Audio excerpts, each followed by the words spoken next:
notre vie. Amen, Saint-Esprit. Nous voulons vivre ta puissance. Nous t'en prions que ce soit vrai. Parler ta puissance. Notre partage. Manifeste ta puissance. Kiriba Shababa. Jésus. Ribaba Sontai. Saint-Esprit. Viens, Saint-Esprit. Kirika Tama Sontai Baba Konta. Rima Sonta Baba. Sikirima Shababa Konta. Amen. Saint-Esprit, viens déposer sur nous le manteau de ta gloire. Amen. Merci pour ce jour. Merci Seigneur pour ce cadeau que tu nous fais de ta présence, de ce jour, de ce miracle de la vie, pour un jour que tu nous donnes, Seigneur, encore pour sanctifier l'histoire. Nous voulons à nouveau remercier le Seigneur parce qu'il nous permet de partager sa parole en ce jour. C'est un honneur, c'est un présage certainement pour dire que beaucoup de femmes doivent se lever comme des mères, comme des prédicatrices. Une prédicatrice, c'est quelqu'un qui enfante la vie à travers la parole de Dieu. Et nous avons une parole, mes sœurs, et je crois que nos évêques savent le reconnaître. Nous lui disons merci. Est-ce qu'on peut acclamer Dieu pour mon Seigneur? À votre place, je me serais mise debout et j'aurais acclamé le Seigneur pour un homme de Dieu.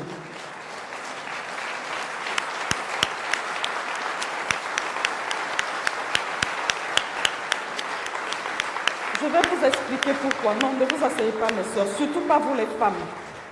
Vous savez, quand vous êtes dans une maison, qu'il y a un homme qui a suffisamment confiance en lui et qui a de la valeur, qui connaît sa valeur, il n'a pas peur de faire briller les autres.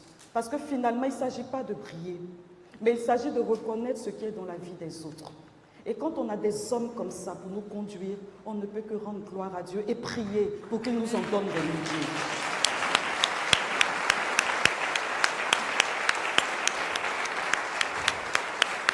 Seigneur, donne-nous des saints évêques, donne-nous de saints prêtres, et qu'il y ait une profusion d'hommes et de femmes qui savent reconnaître la grâce et la propulser pour que ton peuple soit honoré et béni.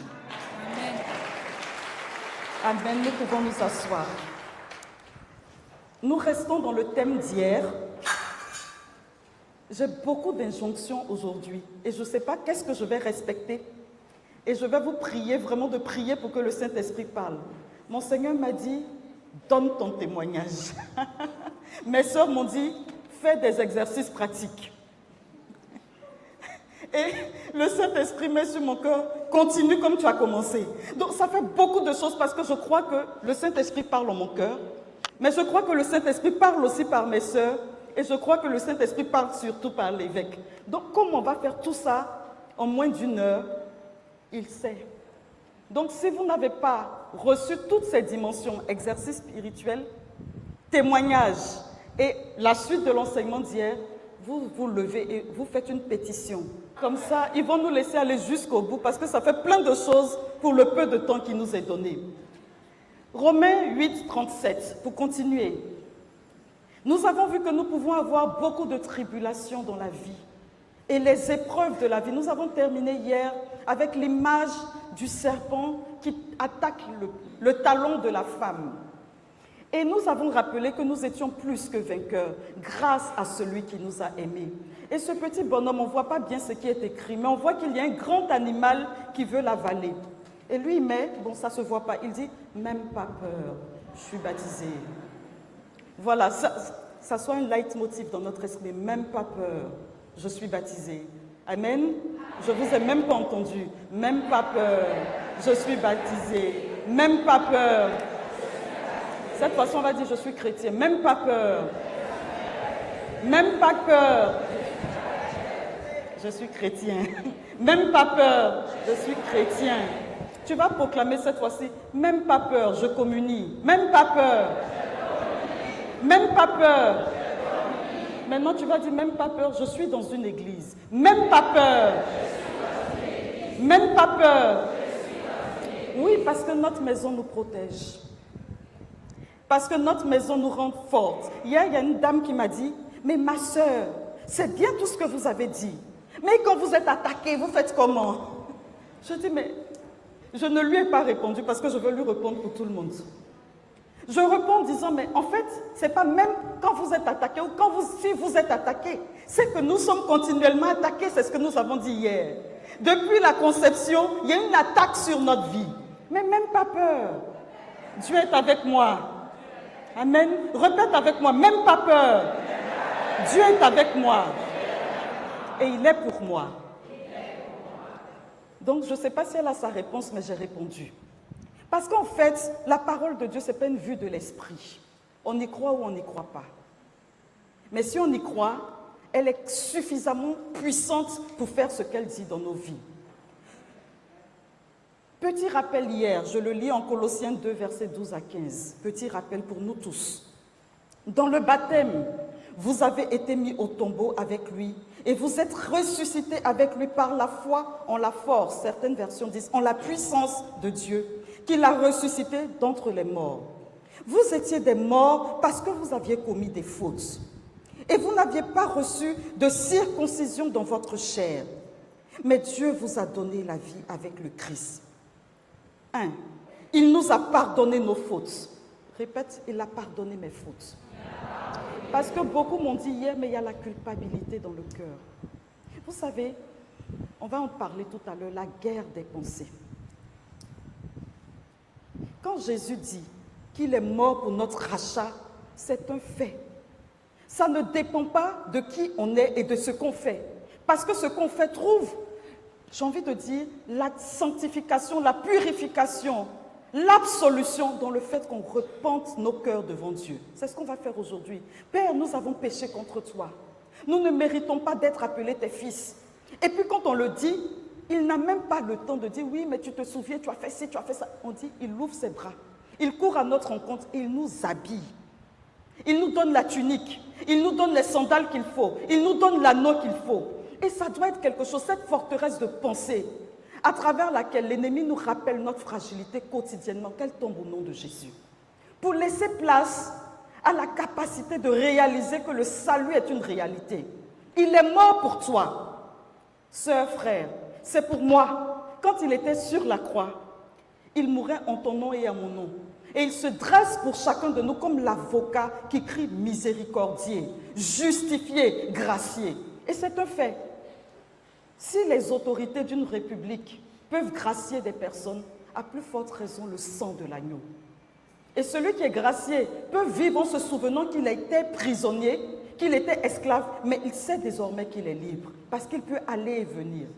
Que Dieu brise en nous ce pouvoir de la culpabilité, en installant la grâce du repentir véritable, c'est-à-dire la capacité d'être vraiment en retournement devant notre misère. On n'est pas d'accord avec. Elle ne nous aliène pas, on n'est pas d'accord avec, on se bat contre elle. Mais on ne reste pas enfermé dans la fragilité d'hier et d'avant-hier. Que Dieu nous en donne la grâce. Il nous a pardonné toutes nos fautes. Écoutez bien ce qu'il a fait. Il a effacé le biais de la dette qui nous accablait. On dit qu'il a effacé, toi tu continues de rappeler la dette. On dit qu'il a effacé la dette qui t'accablait. Et toi, tous les jours, tu te souviens hier, tu as fait ça, est-ce que je vais être puni? J'ai rencontré une dame comme ça dans mon immeuble. Un jour, je rentrais chez moi et puis je vous connais, je vous ai vu à la messe. Et je la rencontre, elle me dit, est-ce que vous pensez que je ne vais pas aller en enfer? Je dis, mais pourquoi devriez-vous aller en enfer? Mais j'ai commis trop de péchés. Je dis, mais vous avez demandé pardon à Dieu? Je ne fais que ça toute ma vie. Je dis, vous demandez pardon à Dieu pour des péchés commis depuis. Et il ne vous a pas encore pardonné. Mais vous imaginez comment vous aliénez votre esprit. Il a effacé le billet de la dette sur laquelle il était écrit que tu lui devais quelque chose. Il l'a effacé, c'est définitif. Ma soeur, vous croyez en ce que vous dites? Je dis, oui, j'y crois. Vous y croyez vraiment? Vous pensez que si je meurs, je n'irai pas en enfer? Je dis, je ne sais pas. Mais personnellement, je ne prêche pas qu'on va en enfer quand on meurt. Je prêche qu'on va au ciel, c'est notre demeure. Et que nous sommes déjà enfantés dans le sein de Dieu. Donc je ne parle pas de l'enfer, parce que je crois que tous ceux qui l'ont reçu, il a donné à ces personnes le pouvoir de devenir enfants de Dieu. Et ceux-là sont passés de la vie à la vie. Et parce qu'on passe de la vie à la vie, la mort n'est qu'un passage, un voyage peut-être douloureux, mais ça reste un voyage qui nous donne d'entrer dans notre éternité bienheureuse. Elle me dit, vous n'avez pas peur de la mort? Je dis non, pas après la mort, peut-être pendant la mort. Oui, pendant la mort, on ne sait pas. Parce que je ne veux pas le perdre, je ne veux pas le renier. Mais l'après, non, parce que je crois qu'il est suffisamment miséricordieux pour m'accueillir. Sinon, on aurait perdu notre temps. Vous savez, je disais à des jeunes que c'est bien dans le monde. Ce n'est pas parce que ce n'est pas bien qu'on est ici. Hein. C'est chic. Je ne sais pas si vous comprenez ce français-là, parce que je parle souvent le français ivoirien. Ça veut dire que quand on danse en boîte, parce que j'ai connu cette vie, c'est intéressant. Donc, venez prendre du temps dans une église toute une journée, assis sur des bancs durs, sans champagne ni vin. Et en plus, on nous fait jeûner aujourd'hui. Ce n'est pas forcément la chose la plus agréable dans la vraie vie, dans le monde dans lequel on est. Mais en Jésus-Christ, nous, on réalise qu'il le mérite et on prend ce temps-là. Donc, on ne va pas faire ça là, prendre le billet, faire 9h30 pour pouvoir aller en enfer. Pourquoi? Prendre 3 jours pour venir nous asseoir, pour nous sanctifier dans sa présence pour aller en enfer. Pourquoi? Sauf s'il n'est vraiment pas un juste juge. Mais parce qu'il est un juste juge, il ne s'agit pas de tes œuvres, il s'agit de l'œuvre accomplie en Jésus-Christ. Amen. Et ça, il est temps que nous catholiques, particulièrement nous catholiques, on le réalise. Pourquoi? Parce que pendant longtemps, on a été sous le poids du jansénisme, qui nous emmène à nous auto-flageller continuellement, à manquer de charité avec nous-mêmes, au point où on n'est même plus charitable avec les autres. Il est peut-être temps qu'on déclare « ça suffit ». Je ne vous ai pas entendu. Mes sœurs m'ont dit de faire des exercices, c'est ce que je suis en train de faire. Les exercices de proclamation, ça suffit maintenant. Je passe dans une nouvelle saison. Et je passe à une autre saison. La saison des victorieux. Il a effacé le biais de la dette qui nous accablait en raison des prescriptions légales pesant sur nous. Il y a des prescriptions qui pèsent sur nous. Tu n'as pas fait ci, tu n'as pas fait ça, tu as fait ci, tu n'as pas fait... Une forme de religiosité qui nous enferme dans un esclavage. Il l'a annulé en le clouant à la croix. Ainsi, Dieu a dépouillé les puissances de l'univers. Ah, j'aime ça. Et il les a publiquement donnés en spectacle et les a traînés dans le cortège triomphal du Christ. Est-ce que vous comprenez ce que la parole de Dieu dit? Tout ce qui est pour nous occasion de chute, de combat, de fragilité, de peur, Dieu l'a cloué à la croix et l'a traîné dans un cortège de victoire. Et nous pouvons marcher en victorieux. C'était des rappels. Jusque-là, on est dans des rappels. Colossiens 1, 12, 22. Il est écrit, nous arrachons au pouvoir, donc nous arrachons à l'autorité des ténèbres. Hier, on a parlé de l'autorité, on va rester dans le thème de l'autorité. Il nous a placés dans le royaume de son Fils bien-aimé. Ce n'est pas dans l'éternité, c'est déjà là. Il nous a arrachés, j'aime bien l'expression, on reviendra sur les thèmes. En lui, nous avons la rédemption, le pardon des péchés. Vous voyez, toute la Bible nous le dit, continuellement dans la Bible, on nous le dit et on nous le répète pour que ça s'impose à nous, ça s'imprègne en nous. Et que nous nous regardions au travers le regard de Jésus, qui est un regard qui justifie et qui fait miséricorde. En lui, nous avons la rédemption, 1. Le pardon des péchés. Il est l'image du Dieu invisible, le premier-né avant toute créature. En lui, tout fut créé dans le ciel et sur la terre. Les êtres visibles et invisibles, puissance, principauté, souveraineté, domination, tout est créé par lui et pour lui. On dit de lui qu'il est avant toute chose, on parle de Jésus. Et tout subsistant, il est aussi la tête du corps, la tête de l'Église. Jésus est la tête. Je ne sais pas vous, quelle est la partie du corps que vous êtes. Moi, j'ai décidé que j'étais le cœur. Je ne sais pas pour vous. Il y en a qui sont le bras. Il y en a qui sont l'orteil. Il y en a qui sont, à moins qu'ils soient amputés, ça veut dire que s'il est rentré là-bas, on rentre tous avec lui parce que nous sommes les membres de son corps. Et en fait, ce sont des réalités spirituelles qu'il nous faut accueillir vraiment dans le Saint-Esprit. Il est la tête du corps. Bon, il paraît que quand on coupe une tête qui n'a plus de corps, on appelle ça une décapitation. Sauf si Jésus est décapité, il n'y a pas de raison que je ne sois pas, moi, son cœur, là où il est. Vous êtes quoi? Quelle partie du corps? C'est lui le commencement, le premier-né d'entre les morts, afin qu'il ait en tout la primauté. Il est celui qui nous ouvre la voie. Car Dieu a jugé bon qu'habite en lui toute plénitude et que tout par le Christ lui soit enfin réconcilié. Tout lui soit réconcilié. Ce sont des bases. Faisons la paix par le sang de sa croix, la paix pour tous les êtres sur la terre et dans le ciel. Vous, qui étiez jadis étrangers à Dieu, vous, moi, vous étiez même ses ennemis par vos pensées, notez bien grand dans votre cahier, pensées, et vos actes mauvais. Mais Dieu maintenant, Dieu vous a réconcilié avec, regardez dans un petit passage comme ça, le nombre de fois qu'il ait mentionné la question du pardon, de la rédemption et de la réconciliation. Il vous a réconcilié avec lui dans le corps du Christ, son corps de chair, par sa mort, afin de vous introduire en sa présence.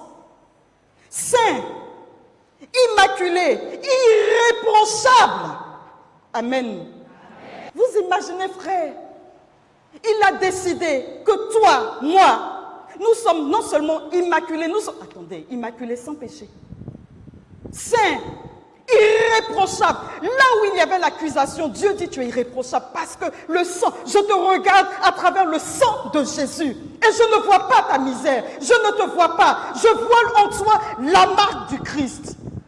Et parce que tu as cette marque, je dis justifié. Et si Dieu nous justifie, qui nous condamne? Romains 8. Qui condamnera ceux que Dieu a déclarés non coupables? Qu'il se lève et qu'il prenne la parole. S'il est dans cette assemblée ou ailleurs. Il n'y en a pas. Donc si Dieu lui-même le dit pour toi, il n'y a pas de raison que toi, tu décides que ce ne soit pas vrai. Et que tu vives dans une forme d'auto-dénigrement et d'auto-flagellation continuelle. Ça suffit. Je n'ai pas entendu. Ça suffit. Nous sommes toujours dans les rappels de tout ce qu'on a dit hier, c'est un récapitulatif. Le ciel est ouvert pour toi. Le jour de ton baptême, il a été déclaré que tu es le fils, tu es la fille bien-aimée de Dieu, en qui il met toute sa joie, on l'a dit hier. Romains 8, 16, 17 dit, l'Esprit lui-même atteste à ton esprit, à notre esprit, que nous sommes enfants de Dieu, pas seulement enfants de Dieu. Nous sommes ses enfants, mais nous sommes aussi ses héritiers. Héritiers de Dieu, héritiers avec le Christ, si du moins nous souffrons avec lui pour être avec lui dans sa gloire. Ce petit mot souffrir là, c'est ça qu'on prend pour s'auto-flageller. On va l'expliquer si on a le temps. C'est quoi souffrir pour Dieu? C'est être héros de l'évangile.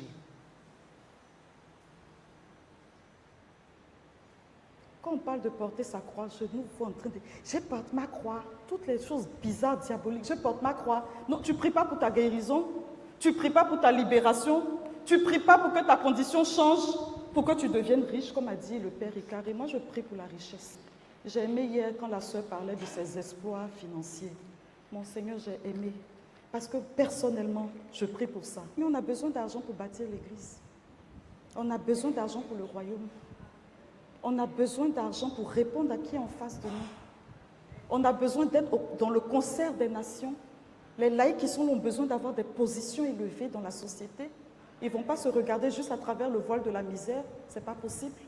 Ils sont appelés à sanctifier le temporel. Et être là où on prend les décisions, c'est parce qu'ils n'y sont pas, qu'il y a des décisions qui ne nous arrangent pas, qui sont prises. Si on avait un conseil de ministres avec effusion de l'esprit avant la prise des décisions, qu'est-ce qui se serait passé?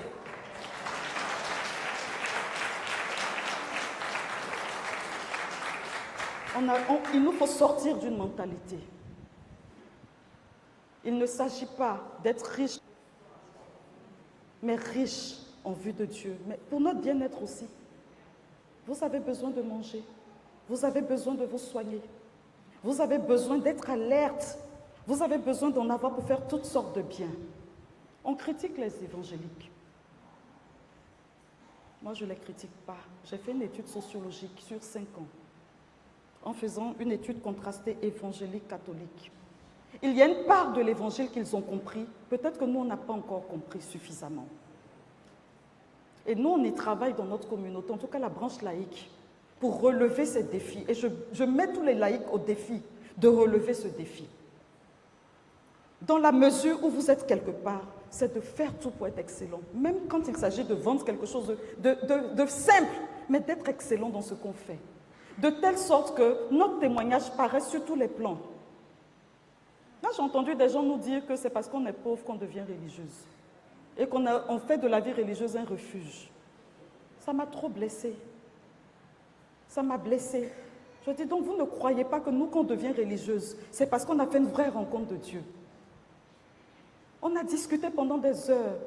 Et puis il dit, mais pourquoi vous tenez une telle discussion? Vous arrivez à tenir un tel langage. Vous n'êtes pas une femme vile? Je dis non, je ne le dis pas, je suis docteur.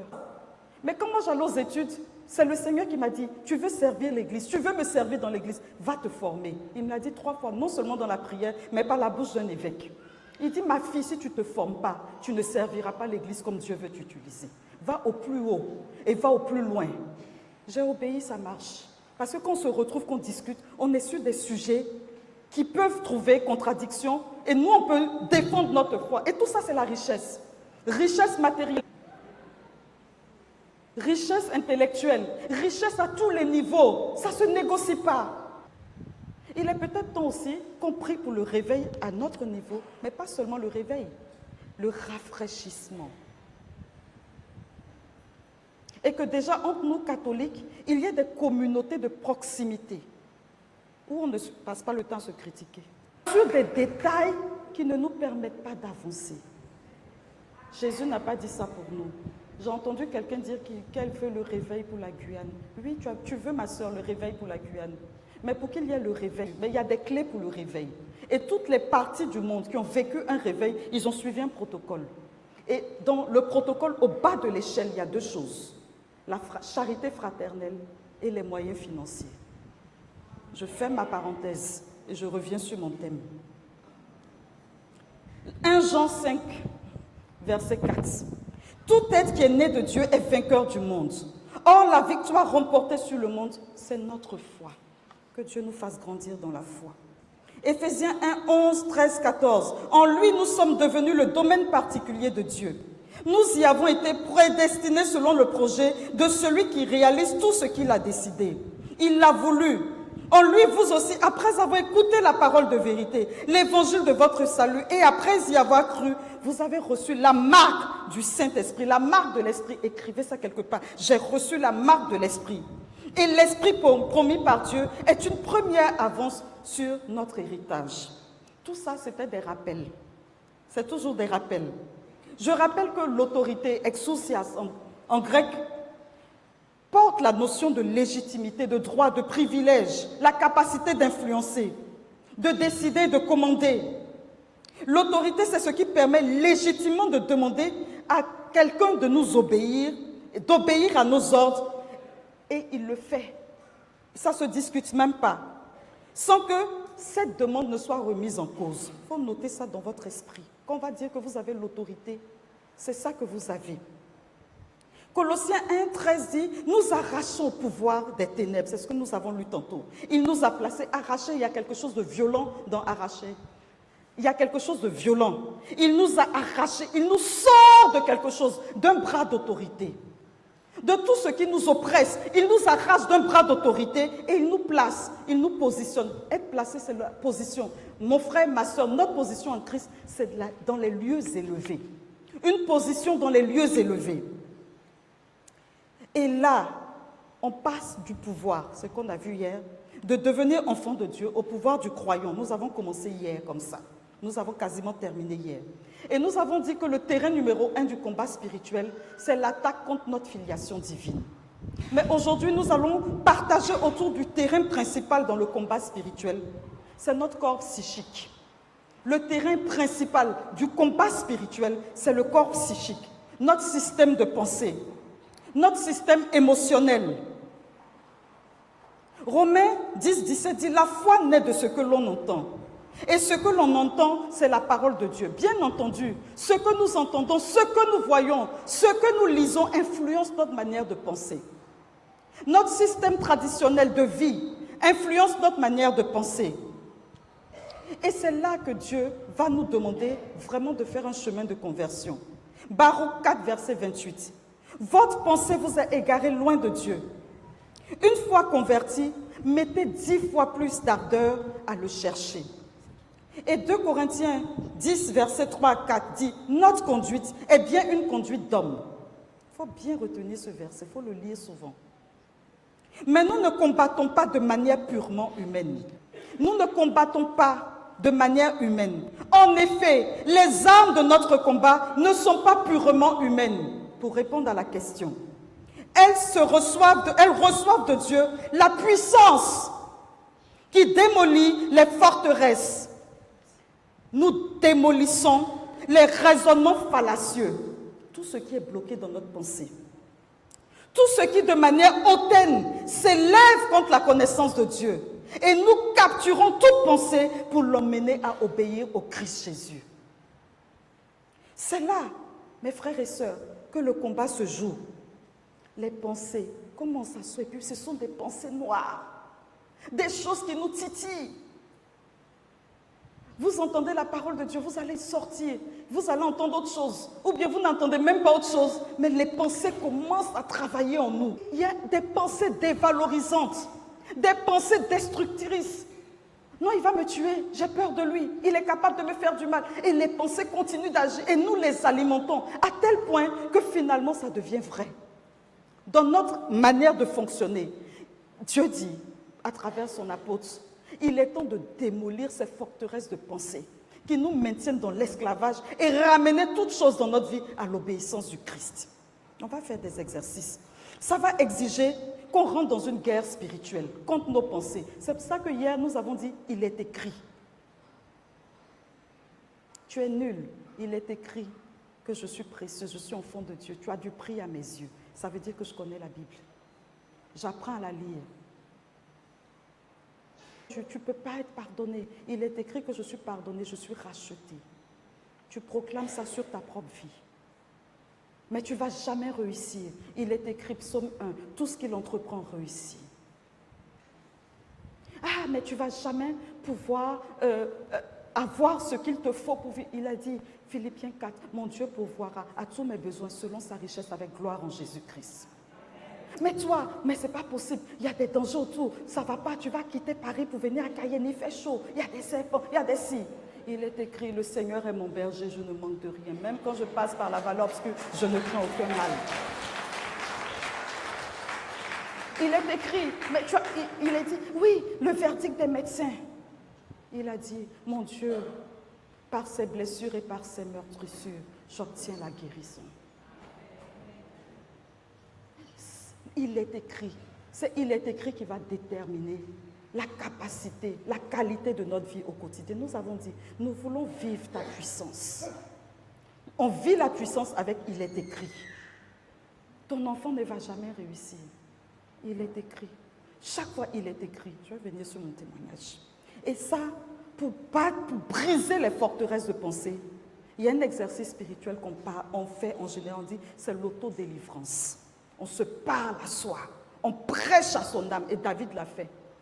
David dit, mon âme bénit le Seigneur, n'oublie aucun de ses bienfaits. Il prêche à son âme comme ça, c'est à son âme qui parle. Il n'est pas en train de parler à quelqu'un d'autre. Mon âme bénit le Seigneur, n'oublie aucun, rappelle-toi tout ce qu'il a fait pour toi.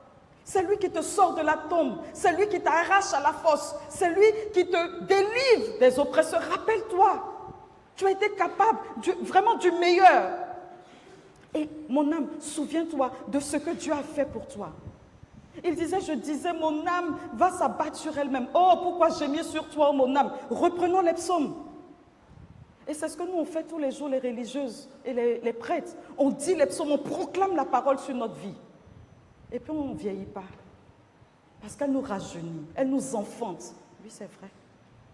Si on vous dit nos âges, vous allez tomber à la renverse. Parce qu'on proclame la parole de Dieu. Tous les jours, ça devient quelque chose on dort avec, ça nous habite. Pourquoi gémir sur toi, ô mon âme? Espère en Dieu, prends courage, espère en Dieu. Et puis ton âme commence à avoir de la force. Et puis tu te souviens que tu as lu dans l'Office, si nos fautes parlent contre nous, ô Dieu, agis pour l'honneur de ton nom. Tu es au milieu de nous et ton nom est invoqué sur nos vies. Ah, le nom de Jésus est invoqué sur ma vie, je suis justifié. On passe à autre chose et puis on peut vous servir. Donc la personne qui voulait savoir comment on fait, c'est le secret. C'est le secret, la parole prophétique sur sa propre vie. Donc c'est la guerre des pensées, le combat de destinée. J'appelle ça un combat de destinée. Parce qu'en fonction de ta pensée, ta vie va être ce que tu veux. Souvent Jésus dit aux gens qu'il soit fait selon ta foi. Mais la foi en ce que tu crois, même si Jésus ne veut pas le mal pour toi, que tu n'es pas d'accord, ça ne va pas bouger. Vous voyez, vous priez pour des personnes. Hier, ça m'a fait sourire, j'ai vu une scène. L'évêque avait prié pour quelqu'un. Ça c'était vraiment, moi j'étais bénie de la prière. Et puis la dame continuait de parler. Oui, mais ici, il y a ça. Parce que ça nous donne de l'assurance d'avoir une autorité qui nous fait du bien. Il lui a parlé. L'évêque s'arrête pour te parler. Elle continue de parler. Comme si ce qu'il avait fait et ce qu'il avait dit n'avait aucune valeur. Vous nous faites ça souvent. Et puis après, il dit, oui, mais après, à la maison, là, il y a quelqu'un qui me persécute. Tu lui as donné les clés. Hein. Et puis la personne vient annuler en même temps toutes les clés. Elle m'a dit d'être pratique, c'est ça. C'est les exercices pratiques. Oui, mais il y a quelqu'un qui me persécute. Est-ce que tu penses que, ma soeur, est-ce que vous pensez que ça peut marcher? Mais en fait, c'est ça la réalité. Soit tu es dedans, soit tu n'es pas dedans. Si tu n'es pas dedans, c'est bien. Pourquoi? Parce que tu donnes l'occasion aux gens de te soutenir, de te mettre dedans. Quand tu es dedans aussi, reste bien dedans. Mais quand tu n'es pas dedans et que tu es dedans en même temps, c'est trop compliqué parce qu'on ne sait pas sur quel pied on danse. Je disais un jour à une de mes collaboratrices dans le ministère, c'est un peu comme quand on part en guerre et puis vous voulez faire les enfants. Il faut parler de réveil. Je dis à mes collaboratrices, imaginez une mère qui est en guerre, elle a la Kalachnikov dans la main parce qu'il faut qu'elle bombarde les positions ennemies. Et puis en même temps, elle est l'enfant qui est lui aussi bien grand, hein, qui est capable de prendre une Kalachnikov et qui dit non, je vais t'aider en même temps. Imaginez l'image. Mais ça ralentit le mouvement. L'ennemi même va vous voir parce que vous devez marcher, comme on dit, sous couverture. Vous vous couvrez. Je regarde beaucoup de systèmes de guerre parce que je sais qu'on est en guerre. On se couvre et puis on se cache l'un derrière l'autre. Et ça, c'est ce qu'on fait souvent. On nous donne les armes de la victoire et en même temps on veut rester au lait. Alors qu'on a des grosses dents. Mais les frères et les sœurs, quelle est la mère qui va donner la tétée à un enfant qui a des dents bien dents, des dents. Il y a des moments gentils. Si moi j'étais mère, je n'allais pas faire. J'allais te donner du riz pour que tu manges. Donc vous voyez, souvent on fait ça dans l'église. On est des adultes à qui on donne de la nourriture solide, à qui on donne qui ont des sacrements. Vous imaginez ce que ça signifie, communier tous les jours. Communier tous les jours, ce que ça représente. Recevoir Jésus en soi. Hier, on a fait la liturgie du baptême, il fallait qu'on fasse aussi la liturgie de la messe. Tout le mouvement qu'il y a. Et toi, tu sors de là. Je vais vous donner l'image que vous avez. Vous savez que Jésus, le grand Jésus est en vous. Et puis le petit diable est là. Et puis, vous courez avec votre Jésus grand parce que le petit diable vous poursuit. Mais ça, vous imaginez un peu l'horreur spirituelle. Quand on vous donne des images comme ça, je vois, elle tourne sa tête. Mais regardez l'image, l'horreur spirituelle. Vous avez un garde-corps. Vous avez un ange gardien, et souvent même des anges gardiens, parce qu'il y a des anges territoriaux qui nous accompagnent aussi. Il faut saluer les anges territoriaux. On n'aura pas le temps de parler des territoires. Au lieu de continuer à dire la Guyane n'est pas convertie, la Guyane fait ci. Il faut saluer l'ange de la Guyane et l'envoyer en mission.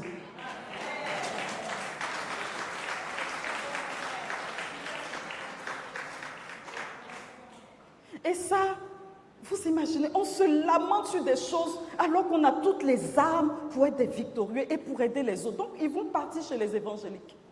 Parce que quand ils viennent, quand ils te disent, ma soeur, toi qui es là depuis 20 ans, 10 ans, 15 ans, 5 ans de conversion, ma soeur, j'ai un problème. Tu dis, va voir le prêtre. Mais le prêtre, il n'a pas le temps. Non, il n'a pas le temps. Il a sa mission de prêtre. Tu dis, va voir la soeur. Elle aussi, elle a sa mission de soeur. Mais toi, tu as ta mission aussi de témoin de l'évangile. On n'est pas tous en train de faire le même boulot. Là, je prêche, vous m'écoutez. Mais à la fin, il va falloir que vous alliez travailler aussi.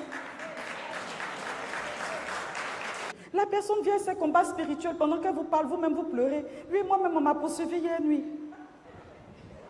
Et puis vous faites l'association des pleurs. Bon, allons vraiment, Seigneur.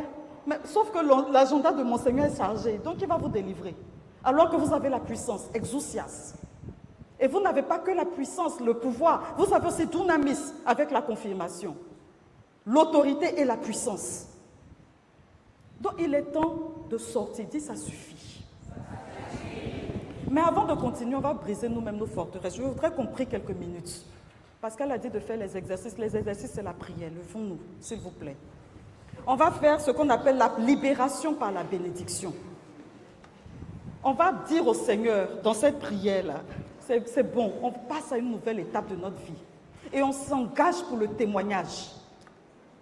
Je n'ai pas dit, vous savez, un chrétien, il ne va pas se lamenter, il va se faire accompagner. C'est différent. L'accompagnement spirituel, c'est différent de la lamentation. L'accompagnement, on va voir son accompagnateur, puis on lui dit, mon père, ma soeur, ma tata, je vis tel combat et je ne sais pas comment on fait. Donne-moi les armes pour que j'aille combattre. Ça, c'est l'accompagnement. Les bébés, ils disent, j'ai vu comme combat, fais à ma place. Mais personne ne peut, je vais vous dire la vérité, ils sont là. Mais mon Seigneur, vous avez des combats spirituels aussi. Mais Père, vous avez des combats. Nous tous, on a nos combats. Vous pensez que moi, je vais laisser mon combat? Je vais rater ma victoire sur ma propre vie et puis je vais m'occuper de toi qui est grand comme ça pour réussir. On va échouer nous tous. Le Père, il a ses combats. Quand il se lève le matin, vous ne savez pas quel est le combat spirituel qu'il doit mener.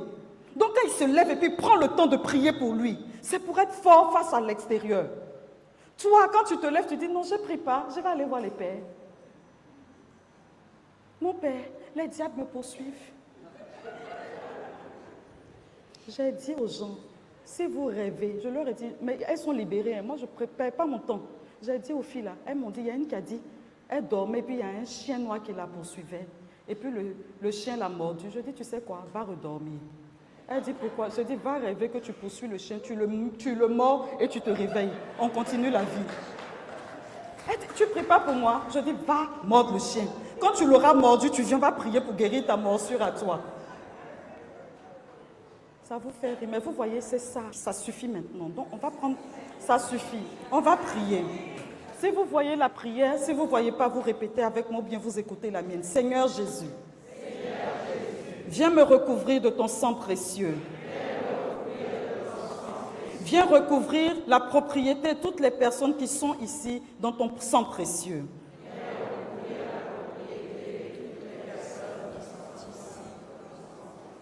Viens recouvrir également de ton sang précieux tous mes ennemis.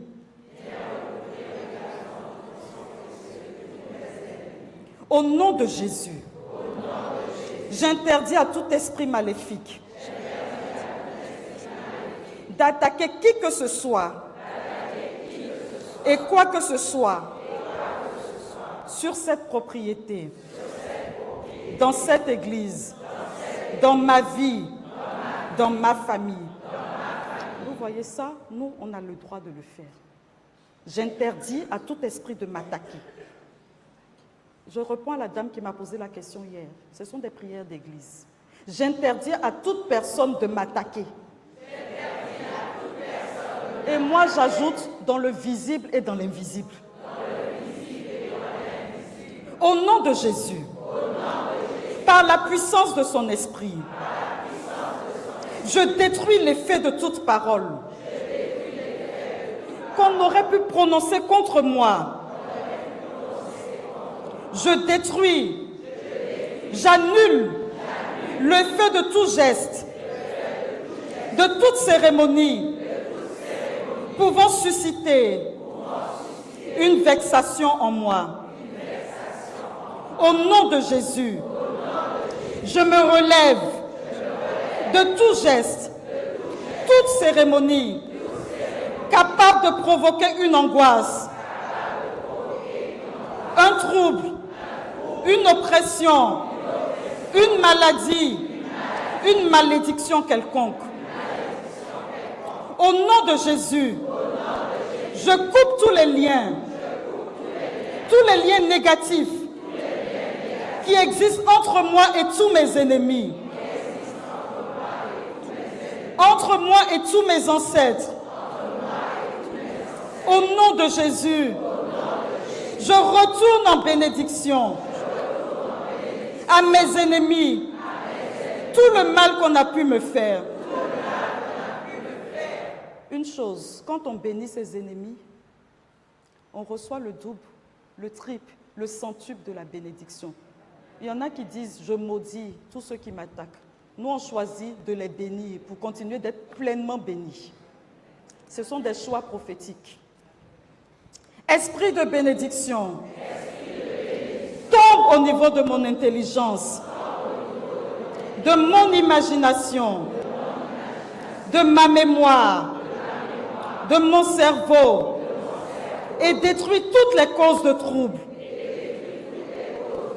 Esprit de bénédiction, tombe au niveau de mon cœur et guérit toutes les blessures de mon cœur. Confonde tous les sentiments qui ne viennent pas de toi. Esprit de bénédiction, tombe au niveau de mon corps, tombe au niveau de mes organes internes, tombe au niveau de mon système nerveux, tombe au niveau de mon système glandulaire, tombe au niveau de mon système musculaire, tombe au niveau de mon système osseux. Vierge Marie, arrache-moi à tout ce qui ne vient pas de Jésus et enveloppe-moi précieusement dans ton manteau maternel. Vierge Marie, je t'en supplie, appelle constamment l'esprit de bénédiction sur moi. Amen. Je suis fort, Fort, oui, plus que vainqueur, par le sang de Jésus. on le proclame. Je suis fort, fort, oui, plus que vainqueur, par le sang de Jésus, mon sauveur. Je suis fort. Je suis fort, Amen. Ramasaka Baba Saya Baba Baba. Ramasonta ya Baba Baba Sonta, Seigneur. de Jésus. Nous sommes forts en toi.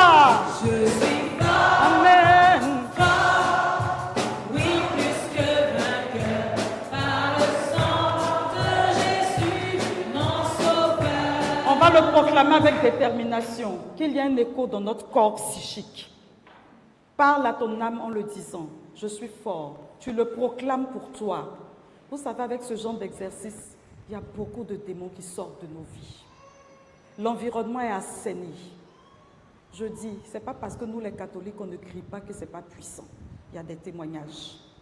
Tu vas proclamer à la face de tous les peuples, là maintenant, devant les anges, devant les saints, devant les démons, devant toutes les autorités, quelles qu'elles soient, que tu es fort et plus que vainqueur. La parole le dit, on l'a lu tout à l'heure. Par le sang, par le nom, par l'autorité, par la personne de Jésus-Christ. Tu es fort, tu es forte, et à cause de cela, tu es marqué d'une autorité que rien ne peut détruire. Tu le proclames. Je suis Je fort, suis fort. fort, oui, plus que vainqueur, par le sang Par le sang. de Jésus. Et Je suis fort, je suis fort.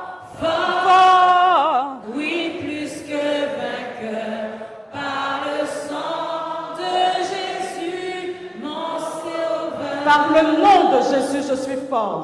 Je suis fort, Amen. fort, oui, plus que vainqueur, par le nom de Jésus. Je suis fort, fort, oui, plus que vainqueur, par le nom de Jésus, mon sauveur.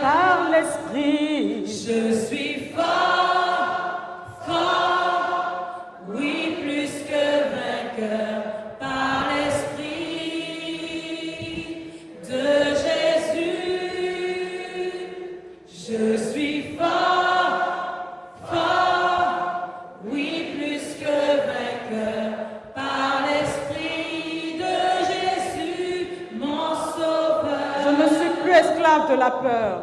Je suis fort, Amen. fort, Amen. oui, plus que vainqueur. Je J'ai- ne suis plus esclave de la peur.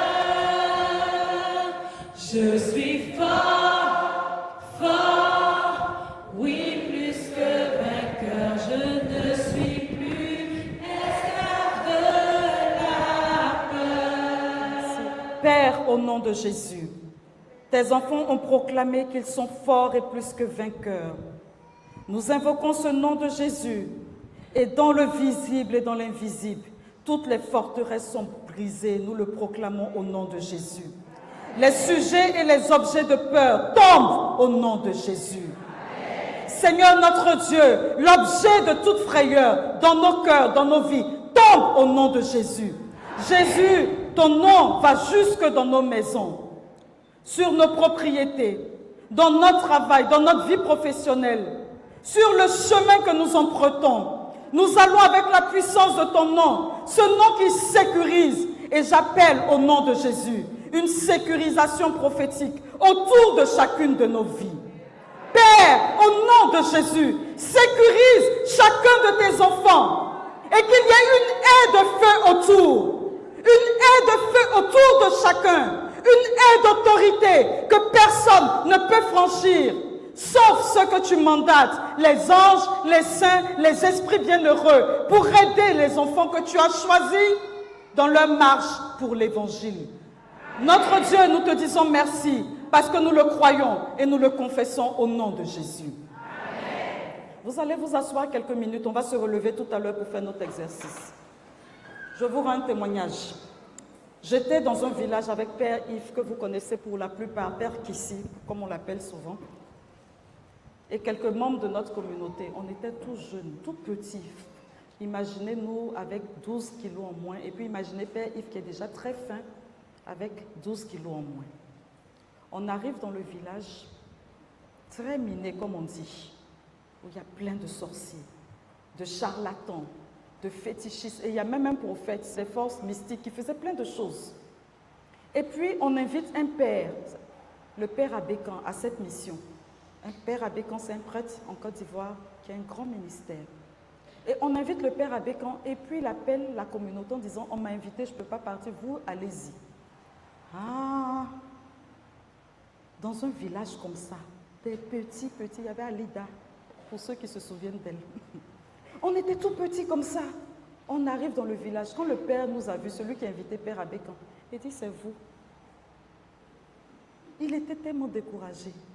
Il dit, mais les gens ne respectent pas leurs camarades. Le prêtre, même s'il ne veut pas venir, n'a qu'à me respecter un peu. Des enfants comme ça. Il était déçu. Nous aussi, on était déçus pour lui. Parce qu'on n'est pas Père Abékan, mais on est parti avec le mandat de Père Abékan. Sous la couverture spirituelle de l'Église, notre mère qui nous envoie. Donc on sait qu'on va exercer dans l'autorité de Père Abékan. Ça, on est confiant. Quand l'évêque dit parle à ma place, moi je sais que j'exerce dans son autorité. Et je suis confiante parce que je sais que Dieu sait comment il rattrape. On arrive là-bas et puis on commence la mission. Au moment où on veut prêcher, le Seigneur dit non, je veux guérir. Père Abékan, c'est un ministère de guérison qu'il a. La première personne qui a été guérie était quelqu'un qui avait été piqué par un serpent, donc qui avait une paralysie, pas pu stopper le venin à temps, a eu une paralysie dans le bras. Et c'était comme par hasard le sacristain, pardon. Donc, quand on donne la parole, le père, il est derrière parce qu'il veut voir, il n'était pas très à l'aise, il n'est pas comme mon Seigneur qui vient s'asseoir devant, bon, voilà. Il était derrière, comme ça, c'est une catastrophe, il disparaît en même temps, il n'est pas dedans, il ne peut pas prendre la responsabilité d'avoir fait parler des débiles dans son assemblée. J'ai dit, quand Dieu a donné la parole, lui s'est tourné vers son sacristain, il était tellement content. Les enfants là aussi sont forts. Donc il a tapé son sacristain sur le bras. Et puis, mon Seigneur, vous me tapez sur mon bras. Et puis il dit, je n'ai pas mal. Et puis il dit, tu peux bouger ton bras. Lui, le sacristain commence à bouger le bras. Guérison totale. Donc le gars a commencé à s'avancer un peu dans l'assemblée. Ça a commencé à lui plaire. Mais le Seigneur a fait des choses extraordinaires à cette mission. Et le lendemain, on devait aller dans le village même où il y a le prophète. Quand on arrive, on veut commencer la mission. Donc l'évêque, prêtre nous demande de commencer. Et on lui dit non. On a prié cette nuit. Le Seigneur dit qu'il veut visiter le village. Le Seigneur dit qu'il veut visiter le village. Mais comme hier, vous imaginez si c'était la veille, Dieu avait dit son état moyen et des écervelés. Mais comme c'était le lendemain, qu'il avait vu des signes, quand on a dit le Seigneur dit qu'il veut visiter le village, il dit ça veut dire quoi? Qu'on doit prendre le Saint-Sacrement et qu'on doit faire une procession dans tout le village. Jésus veut voir tous ses enfants, ceux qui l'aiment, ceux qui ne l'aiment pas. Tous ceux qui sont dans ce village lui appartiennent. Il veut les visiter. Il veut marcher dans les rues du village. Il veut donner la paix à cette terre. Le prêtre était très OK. La procession a mis quasiment 2 heures. Et nous, on était tout petits. Yves n'était pas encore prêtre. Il était loin même d'imaginer qu'il serait prêtre. Et puis, on chantait dans cette grande procession. Et quand on arrive au moment de prêcher, le Seigneur dit non. Moi, je veux commencer par faire des signes avant que vous ne prêchiez, parce que vous êtes dans une population qui a besoin de signes. Après, quand vous allez prêcher là, ça va être simple. Donc, on prie, et puis j'ai un frère. Le frère, il est bizarre quand même, il est fort. Il dit, il y a une personne dans l'assemblée qui a un esprit de dragon. Mais le Seigneur est en train de te libérer de cet esprit. Excusez-moi l'expression, je répète exactement ce qu'il a dit. Tu vas péter et l'esprit va sortir. Nous, on s'est arrêtés et puis on a éclaté de rire. On dit, mais Charles, tu abuses quand même. Et puis l'interprète interprète la même chose. Et puis, on a oublié l'histoire. On a continué la prière. Et puis, à un moment, on est pris par un élan prophétique. Et on dit à l'assemblée, on va invoquer le nom de Jésus. On n'était pas pressé. Donc, on a dit au prêtre, en fait, on va chanter le nom de Jésus. Il dit, ah, on a fini de se promener. Le Seigneur, il dit maintenant qu'on doit chanter son nom. On dit oui. On a pris le temps. On a dit Jésus. Au point où Noël était là, il a composé un chant que la communauté aime bien. Oh Jésus, Jésus. À force de dire Jésus, on a chanté Jésus pendant longtemps, sans trop comprendre pourquoi, mais Jésus le voulait. On a chanté son nom. Hier, je vous disais au nom de Jésus, tous genoux fléchis, au ciel, sur terre et aux enfers, toute langue proclame qu'il est Seigneur à la gloire de Dieu. Donc, pendant qu'on chante le nom de Jésus, qui s'était déjà promené dans le village pendant 2 heures, on voit le prêtre il était là cette fois-ci, puisqu'on voulait la messe, on devait avoir la messe. Il sort, et puis on le voit qui court. On dit, mais le gars, hier c'était la roulade avant, arrière, après chaque guérison. Cette fois-ci, c'est le sprint. Mais il courait comme ça. On dit, il voulait partir où? Et donc, nous, maintenant, on ne pouvait plus s'arrêter de chanter Jésus parce qu'on ne savait pas où il était parti. Et puis, un coup, on entend le village qui acclame. Et puis, les gens s'écartent. Et on voit le prêtre qui arrive avec une jeune dame. Et tout le village en liesse. On est les seuls à ne pas comprendre ce qui se passe. Et il dit, quand il veut parler, tout le monde applaudit. Il a mis du temps avant de pouvoir parler. Et il dit, cette fille, c'est ma fille spirituelle. Depuis 8 ans, elle est tétraplégique. C'est moi qui lui envoie la communion tous les dimanches parce que c'est ma fille spirituelle. Comment elle s'est retrouvée dans cet état? Elle voulait se marier. Encore une fois, une histoire de mariage. Elle avait sa belle vie à Abidjan. Pour ceux qui connaissent la Côte d'Ivoire, c'est la capitale économique. Elle avait sa belle vie, sa vie professionnelle. Et puis elle est venue pour, voilà, un moment au village, s'amuser avec tout le monde pour une fête. Et elle a rencontré un monsieur. Et le monsieur lui a dit, moi, je ne suis pas là pour m'amuser avec les gens. Je suis sérieux, je veux faire du sérieux, je cherche une femme.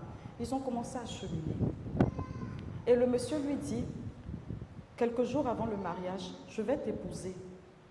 Mais dans ma famille, il y a un seul totem. La tiéké. Je ne sais pas comment traduire pour les Guyanais, pour mes frères Guyanais. C'est du manioc, de la... Comment on va dire? Semoule de manioc.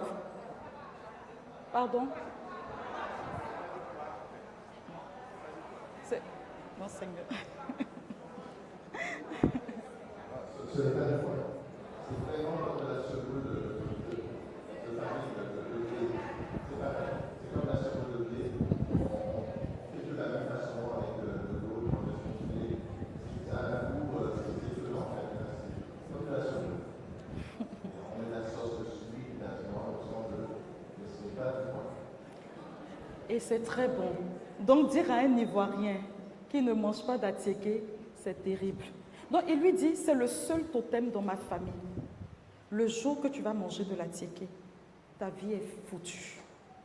Donc ils se sont mariés. Elle a dit, mais si ce n'est que ça, il n'y a aucun problème. Et ils ont fait à peu près 5-6 ans de mariage. Et puis un jour, il n'était pas là.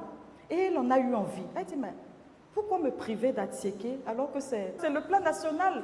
Quelle est la famille qui ne mange pas attiéké en Côte d'Ivoire? Je ne sais pas si vous en connaissez. C'est bizarre quand même. Je vais manger. Elle dit, quand elle a mangé l'attiéké, elle a eu comme une vision d'un dragon. Vous voyez la parole du frère.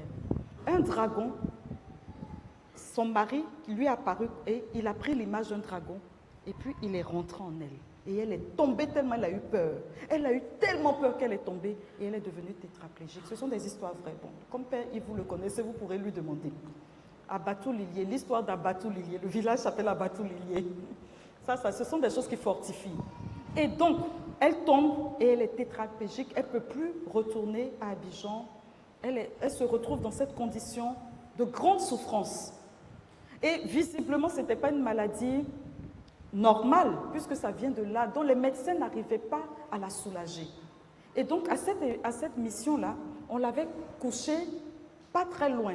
Donc, quand Jésus a dit qu'il voulait voir ses enfants, il voulait visiter ses enfants, et que le prêtre était très docile pour entendre la voix prophétique, pendant qu'on visitait le village, en fait, en tenant Jésus, Eucharistie, on dit, mon Père, sous votre contrôle, quand vous célébrez, vous célébrez in persona Christi capitis, c'est ça? Vous avez bien compris, hein? Ils sont forts. Ils deviennent Jésus. C'est dit comme ça simplement. Ils deviennent Jésus. Donc en marchant dans le village, on dit tous les territoires que ton pied foule, en Josué 1, je te le donne, c'est la Bible. Les pas du prêtre étaient en train de casser toutes les autorités, les entités dans ce village-là. Et on chantait, nous on marchait, oh, ouais. Et il brisait. Donc quand on a fait tout ça, la seigneurie de Jésus était en train de s'exprimer dans tout le village. Donc, il a tenu en respect tous les esprits qui étaient dans le village d'Abatou-Lilier. Donc aucun d'eux n'était capable de se mouvoir. Je dis sans cri, on ne criait pas. On chantait tout simplement derrière le Seigneur, porté par son serviteur.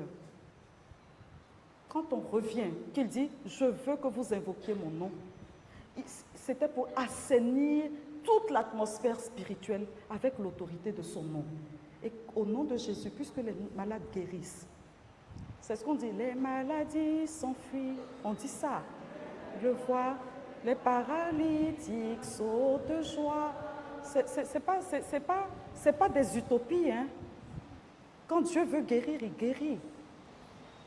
Donc, on n'a même pas eu besoin de prier la guérison pour la guérison, en invoquant le nom de Jésus, puisque le prêtre était derrière nous, puisqu'on met des podiums, il y a les chantres, on s'assoit en fait, vous allez voir, pour ceux qui viendront à la convention, donc on voit un peu l'assemblée de voix. Quand il a vu sa fille spirituelle, en fait, il dit quand on invoquait le nom de Jésus, il l'a vu faire un mouvement, et il avait l'impression qu'elle essayait de se lever. Donc, il l'a sauté et il a couru pour saisir parce qu'il ne voulait pas qu'on arrête de dire Jésus, parce qu'il avait l'impression que plus on disait Jésus, plus elle était portée. Donc, il allait la prendre et puis il lui a dit, qu'est-ce qui se passe? Elle dit, non, tout à l'heure, quand le frère a donné la parole, elle a eu un P, excusez-moi. Je plains tous ceux qui étaient à côté d'elle. Parce qu'elle dit, ça a été un vrai P. Et elle a vu un dragon sortir d'elle. Et donc, quand c'est sorti d'elle, elle s'est sentie légère. Mais elle n'arrivait toujours pas à se mouvoir. Mais elle avait le sentiment d'avoir quand même une forme de sensibilité. Et donc, quand on a commencé à dire Jésus, parce que Jésus dit, je veux que vous proclamiez mon nom. Mais ça changeait le cours même de tout le programme qu'on a été bousillé. Quand on faisait Jésus, Jésus, elle a sauté, elle essayait. Et son père spirituel qui la voit court, il va l'aider. Et puis lui dit, tu es sûre? Elle dit, mon père, ça bouge, mes pieds bougent, je ne veux pas rester dans cet état. Donc il a aidé comme hier mon Seigneur a fait.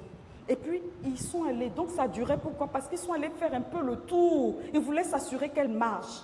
Et quand il venait, il a voulu venir en courant avec elle. Ils ont couru et ils sont montés à l'hôtel.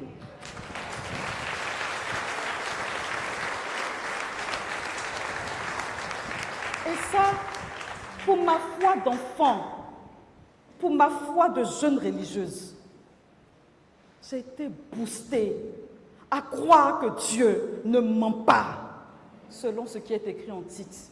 Dieu ne ment pas. Quand il dit, il fait. Ce que sa bouche dit, sa main l'accomplit. Et il s'agit pour nous continuellement d'être dans le réma de Dieu. Je n'aurai pas le temps de parler de combattre avec la parole prophétique. Mais il s'agit d'être dans le réma de Dieu. Parce que c'est le réma qui attire des miracles. Être dans le temps kairotique et avoir la parole rématique pour que des signes s'accomplissent dans nos églises. Sinon, je vous assure que chaque célébration eucharistique, on n'a pas le temps d'en parler, est une profusion de miracles. Profusion de miracles et de miracles créateurs. Je me souviens de ce témoignage d'une de mes sœurs de communauté, de mon fondateur, qui était dans une mission très importante dans le nord de la Côte d'Ivoire, un village musulman, une ville musulmane, Odiéné. Le préfet avait un pied qui était, comme on va dire, plus court que l'autre, parce qu'on avait amputé d'une certaine manière, puis ils avaient essayé de rattraper les choses. Ils ne croient pas spécialement en Jésus-Christ. Et les frères prêchent l'évangile du salut. Ils annoncent le nom de Jésus. Ils libèrent l'espace avec la libération, comme on a fait la prière de libération, pour casser toutes les entités qui règnent dans la vie des gens. Et puis, il y a une parole qui est donnée. Il y a une personne dans l'assemblée qui a un pied qui est plus petit que l'autre. Le Seigneur, qui est le créateur et le recréateur, est en train de le remettre à niveau. On appelle la personne ne vient pas. Donc c'est comme si ceux qui donnaient la parole mentaient. Il ne venait pas, il n'est pas venu. Mais qu'est-ce qui s'est passé? En bon intellectuel, en bon rationnel, il est sorti. Et il allait enlever sa chaussure, puisqu'il avait un genre de talon compensé. Il allait l'enlever. Et puis, il regarde son pied pousser et prendre la même dimension que l'autre pied. Il porte des chaussures normales, mais il se débrouille pour que ce soit de vraies sandales et il rentre. Et toute la foule acclame. Parce qu'on le connaît, c'est le préfet de région. Il n'a pas changé. Mes sœurs, nous avons choisi un Seigneur qui n'a pas changé. Il est le même hier, aujourd'hui et éternellement. Il ne change pas. Il mérite que nous nous attachions à lui et que nous vivions notre vie de baptisés, de chrétiens, dans l'assurance, avec l'autorité qu'il nous donne. Romains 10, versets 8 à 10. Mais que dit cette justice? Tout près de toi est la parole. Elle est dans ta bouche, elle est dans ton cœur. Cette parole, c'est le message de la foi que nous proclamons. En effet, si de ta bouche, tu affirmes que Jésus est Seigneur, si dans ton cœur, tu crois que Dieu l'a ressuscité d'entre les morts, alors tu seras sauvé. Car c'est avec le cœur que l'on croit pour devenir juste. C'est avec la bouche que l'on affirme sa foi pour parvenir au salut. Tu veux voir des signes dans ta vie. Deuxième terrain du combat spirituel. La parole. Parle sur ta vie, frère. Pas juste pour briser les forteresses des pensées. Mais parle sur ta vie. Pour dire des paroles qui deviennent pour toi le lieu du salut. Je suis fort, plus que vainqueur. C'est ce qu'on a proclamé. Je suis fort en Jésus. Je n'ai pas peur. Je ne suis plus esclave de la peur. Je suis enfant de Dieu. Tu le proclames. Matthieu 22, 37, 38. Jésus répond. Tu aimeras le Seigneur ton Dieu de tout ton cœur, de toute ton âme et de tout ton esprit. Ton intellect, ton intelligence, ta pensée, ton entendement. Voilà le premier commandement. Frère, il est dit que les signes, et hier nous avons parlé de la signature, qui accompagnent les croyants. Donnez-moi juste quelques minutes pour que je les donne rapidement. On expulse les démons, on a déjà parlé de ça hier. On dit on parle un langage nouveau. Parler un langage nouveau, c'est parler le langage du royaume. C'est parler de la manière dont Dieu veut nous entendre parler. Et le langage du royaume, c'est le langage de l'amour. C'est le langage de la foi. C'est le langage de l'espérance. C'est le langage de la parole prophétique. Nous sommes prophètes pour parler le langage du royaume. Quand on dit tu es prêtre, prophète et roi, c'est pour que tu aies une prière qui est exaucée par la puissance de ta parole. Nous avons vu des gens guérir de maladies incurables parce qu'elles ont déclaré que la guérison était leur partage. Nous avons vu des personnes changer le cours de leur histoire. Je me souviens de cette dame qui postulait pour un poste. Et on a dit, hey, voici les critères. Elle remplissait aucun des critères. J'aime trop ce genre de témoignage. Elle ne remplissait aucun des critères. Elle dit, le poste là, c'est pour moi. Quelle est votre assurance, madame? Vous ne remplissez pas les critères. Elle dit, vous n'aurez pas mieux que moi, car c'est pour moi. Le gars lui a dit, je suis certainement fou, mais j'ai envie de voir ce dont vous êtes capable pour avoir autant d'assurance. Vous avez réussi l'entretien. Je suis bluffée par votre assurance et c'est de ça dont on a besoin. Elle a été embauchée. Elle a eu le poste qui dépassait ses attentes parce qu'elle a eu une parole en saison pour sa propre vie. Ce sont les clés, frères, sœurs. Une parole en saison sur ta propre vie. Une parole rhématique sur ta propre vie. Ils parleront des langues nouvelles. Mais au-delà de ça, c'est le langage de Dieu que tu parles. Mon église ne mourra pas. Je ne prophétise pas ça. Parce que Jésus a dit, les portes de l'enfer ne prévaudront pas sur elle. Oui, mais comment l'église commence à décroître là? Elle va mourir. Allez refaire l'histoire. Combien d'années encore, de siècles encore, elle est là et elle sera là jusqu'à la fin des temps, parce que Jésus l'a dit. Donc on refuse d'être des prophètes de malheur pour notre Église et on prie pour le réveil, on prie pour que des jeunes se consacrent, on prie pour que des hommes et des femmes reviennent à la foi et investissent l'Église de dons qui lui donnent d'être pérennes.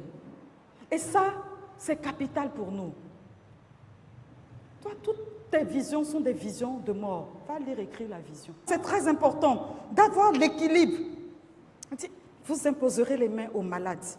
Imposer les mains dans ce sens-là, ça veut dire prendre d'assaut ce qui est mauvais dans la vie de quelqu'un et de le faire sortir de sa vie. Donc, en fait, il y a des signes qui nous accompagnent. Et il est important pour nous d'entrer dans notre appel, dans notre autorité. Et je voudrais justement qu'on fasse un autre exercice en se levant pour saisir notre autorité. On va finir. On va finir avec un exercice. Sous le sang, le précieux sang, sous le sang, le précieux sang, je reçois une vie nouvelle sous le précieux sang, sous le sang, le précieux sang, sous le sang, le précieux sang, je reçois une vie nouvelle sous le précieux sang. Impose-toi les mains. Aie le courage, tu peux le faire sur ton cœur, sur ta poitrine, partout où tu veux. Moi, je l'impose sur ma tête. Et tu dis avec moi, je loue le sang précieux de l'agneau qui guérit les infirmités de mon corps. Je loue le sang précieux de l'agneau qui guérit les infirmités de mon âme. Je loue le sang précieux de l'agneau qui guérit les infirmités de mon esprit. J'adore le sang de l'agneau dans sa puissance de pardon. J'adore le sang de l'agneau dans sa puissance de guérison. J'adore le sang de l'agneau dans sa puissance de purification. J'adore le sang de l'agneau, dans sa puissance de restauration. J'adore le sang de l'agneau, dans sa puissance de protection. Je loue le sang de Jésus-Christ, qui couvre tout mon péché et m'en purifie. Je loue le sang de Jésus-Christ, qui me libère de tout esclavage. Je loue le sang de Jésus-Christ, qui est plus fort que mon sang corruptible. Je loue le sang de Jésus-Christ, qui me transforme à son image. Je loue le sang de Jésus-Christ, qui fait de moi une créature nouvelle. Gloire au sang de Jésus-Christ, qui me délivre des puissances du mal. Gloire au sang de Jésus-Christ, qui triomphe de mes ennemis. Gloire au sang de Jésus-Christ, qui me protège des ruses de Satan. Gloire au sang de Jésus-Christ, qui me revêt de la robe blanche pour les noces de l'agneau. Gloire au sang de Jésus-Christ, qui fait toutes choses nouvelles pour moi, qui fait toutes choses nouvelles en moi, qui fait toutes choses nouvelles autour de moi.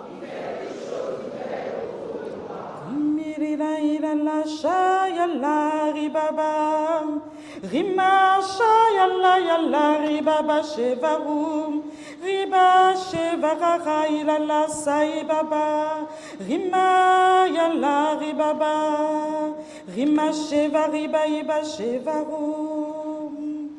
Seigneur, quand tu descends, il y a transfert entre ciel et terre. Et nous voulons que tu satures l'atmosphère spirituelle pour qu'au cours de cette Eucharistie, des signes, des miracles, des prodiges s'accomplissent. Seigneur, comme tu m'as guéri à travers la Sainte Hostie, je prie pour que tous ceux qui communient en ce jour, que ce soit en te recevant avec ton corps, ton âme, ta divinité, toute ta présence, Seigneur, ou tous ceux qui vont avoir la communion de désir, reçoivent une visitation spéciale de l'Esprit. Qu'il y ait une visitation spéciale de l'Esprit lorsque nous touchons, Seigneur, ce corps sacré, ce corps que nous voulons honorer, sanctifier en ce jour. Je te dis merci de libérer ta puissance, de libérer ton autorité, de libérer ta royauté dans la célébration de cette Eucharistie.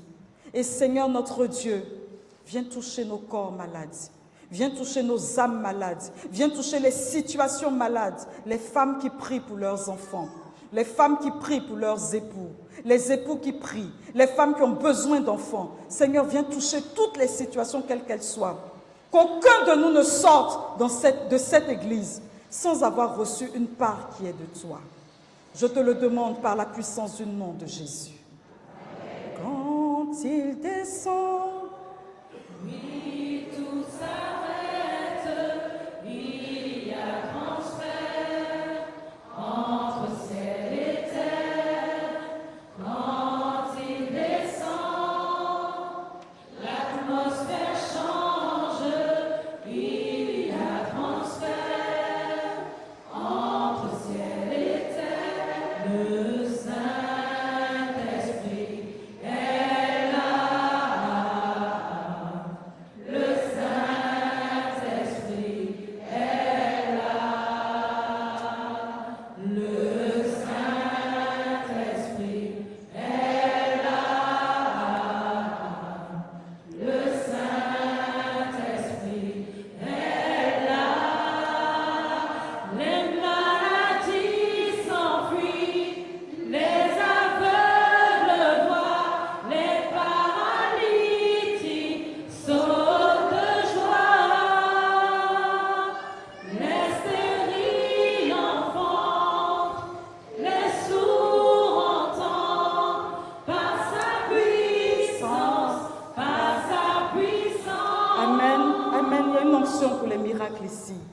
Je vois beaucoup de chaînes qui tombent. Je vois des gens qui étaient liés et les chaînes sont brisées. Je vois des personnes qui étaient comme dans des cachots et comme si la main de Dieu venait briser ces cachots. Je vois des personnes enfermées dans des trous et qu'ils sont retirés de la fosse. Je vois des personnes que le Seigneur est en train de visiter d'une manière spéciale. C'est la main de Dieu qui se pose sur plusieurs personnes au milieu de nous. Père, je t'en prie avec le peu de temps que nous avons. Oh Père, s'il te plaît, ce qui a commencé, achève-le. Que ces chaînes qui tombent soient définitivement tombées au nom de Jésus. Que ces cachots qui s'ouvrent soient définitivement ouverts au nom de Jésus. Je vois des portes ouvertes, des personnes qui sont restées bloquées dans des situations. Le Seigneur ouvre les portes et il dit, sors dans la liberté, sors dans la liberté, sors dans la liberté mon enfant. Je vois des personnes qui ont tourné en rond pendant des années, tourné sur elles-mêmes sans avoir de réponse. Et le Seigneur en ce jour ouvre la voie, un chemin là où tout semble fermé. Dieu dit, je veux me présenter à mon peuple comme celui qui fait du bien, celui qui relève l'accablé, celui qui console l'affligé, celui qui renouvelle dans l'onction. Père, je te dis merci au nom de Jésus. Que ce qui a commencé ne s'arrête pas. Ne s'arrête pas, Seigneur. Que nous soyons en train de nous amuser. Que nous soyons en train de manger. Que nous soyons en train, notre Dieu, de dormir. Que nous soyons en train de prier. Quel que soit ce que nous faisons. Père, au nom de Jésus, que cela ne s'arrête pas. Donne-nous la grâce de marcher sous le ciel ouvert. Que nous marchions, Père, sous le ciel ouvert. Que nous marchions, Père, sous le ciel ouvert. Un ciel qui s'ouvre et qui ne se referme plus jamais, au nom de Jésus. Saint-Esprit, prends le contrôle de chacune de nos vies et présente toi-même. Présente-toi toi-même comme le défenseur, l'avocat, le libérateur, le victorieux, le saint qui nous sanctifie et qui nous donne de faire des exploits. Nous allons proclamer cette parole pour terminer. Avec Dieu, nous ferons des exploits. Avec Dieu, nous faisons des exploits. Avec Dieu, nous transformons l'environnement. Avec Dieu, nous possédons les territoires. Avec Dieu, nous entrons dans le renouveau de l'esprit. Nous ne serons plus jamais les mêmes. Nous ne serons plus jamais les mêmes. Nous ne sommes plus jamais les mêmes. Et pendant que tu le dis, je vois le Seigneur qui répond sur plusieurs, une puissance, une eau pure, qui les purifie de la tête jusqu'aux pieds. Et parmi ces personnes, il y en a quelques-unes qui sentaient dans leur corps comme une souillure. Vous n'arrivez pas à vous défaire de cette souillure intérieure, malgré les confessions. Vous avez l'impression que vous avez été souillé dans votre corps, qu'on vous a volé quelque chose. Dieu répand sur vous la pluie de son onction qui vous lave et qui extirpe le mal à la racine. Il dit, je te purifie, je te lave, je te renouvelle.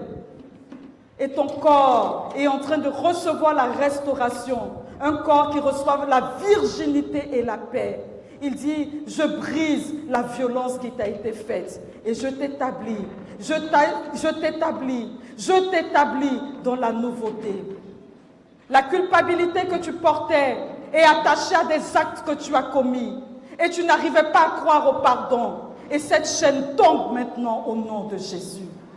Je vois la main de Dieu qui guérit plusieurs cœurs, qui guérit plusieurs histoires. Il dit, laisse-moi réécrire ton histoire. Laisse-moi lui donner du sens.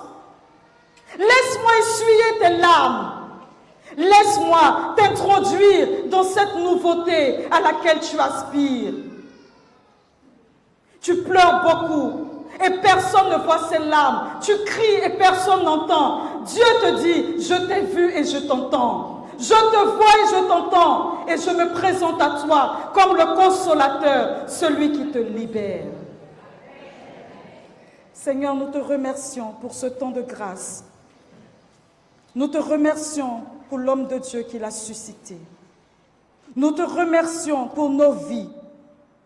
Seigneur, merci de bénir et que cette bénédiction ne soit suivie d'aucun chagrin.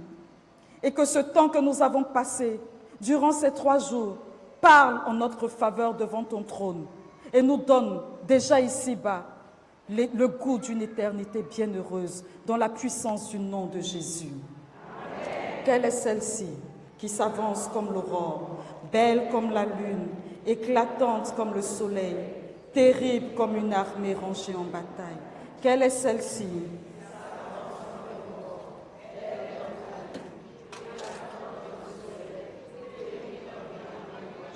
Quelle est celle-ci?